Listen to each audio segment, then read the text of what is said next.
Welcome back અને પરિણામો આવી રહ્યા છે। બિહારમાં કોણ કિંગ મેકર બનશે એવી ચર્ચાઓ થઈ રહી હતી, જો કે અહીંયા તો સીધા કિંગ જ બનતા નજરે પડી રહ્યા છે। કોઈના હાથમાં કોઈ સીધો દોર આવે એવું દેખાતું નથી। નુપુર, અત્યારે શું અપડેટ મળી રહી છે પરિણામોને લઈ?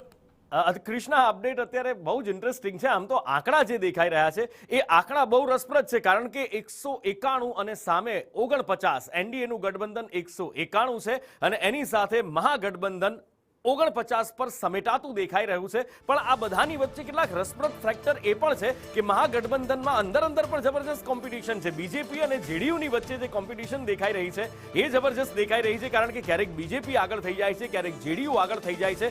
આ વખતે એ વસ્તુ અહીંયા પેટર્ન જોવા મળી કે કોઈ નાનો ભાઈ નહીં, કોઈ મોટો ભાઈ નહીં, એક સરખી બેઠકો બંને વહેંચી હતી અને ભારતીય જનતા પાર્ટી અને જેડીયુનું આ વખતનું જે છે એ એક એમનું સમીકરણ પણ જોવા મળ્યું હતું। સ્વાભાવિક છે કે જે વખતે બેઠકોની વહેંચણી થતી હોય એ વખતે થોડા ખટરાક થતા હોય, પણ એ એનડીએ ગઠબંધને એ ઘીના ઠામમાં ઘી ઢાળી દીધું હતું, ઢોળી દીધું હતું અને એનો કદાચ ફાયદો પણ પડતો દેખાઈ રહ્યો છે। બીજા ઘણા બધા ફેક્ટર્સ છે જેની રાજકીય વિશ્લેષકો અને આપણી પેનલ છે એની સાથે ચર્ચા કરીશું, પણ ગઠબંધનમાં એ ખટરાક છેક સુધી જોવા મળ્યો હતો। બીજી વસ્તુ, કોંગ્રેસનો સાથ આરજેડીને નથી મળી શક્યો, એક મોટી તકલીફ છે। આરજેડી માત્ર 38 પર આગળ ચાલી રહી છે અને કોંગ્રેસ માટે તો ખૂબ મોટી ચિંતાનો વિષય। હમણાં અડધો કલાક પહેલા જે પાર્ટી 9 ઉપર આગળ ચાલી રહી હતી, માત્ર 7 ઉપર આગળ ચાલી રહી છે। એટલે કે ઇન્ડિવિડ્યુઅલી બીજેપી કે જેડીયુ તમે જુઓ તો એના 10% સીટ પણ કોંગ્રેસ નથી લઈ શકી, એટલે એક મોટી તકલીફ છે।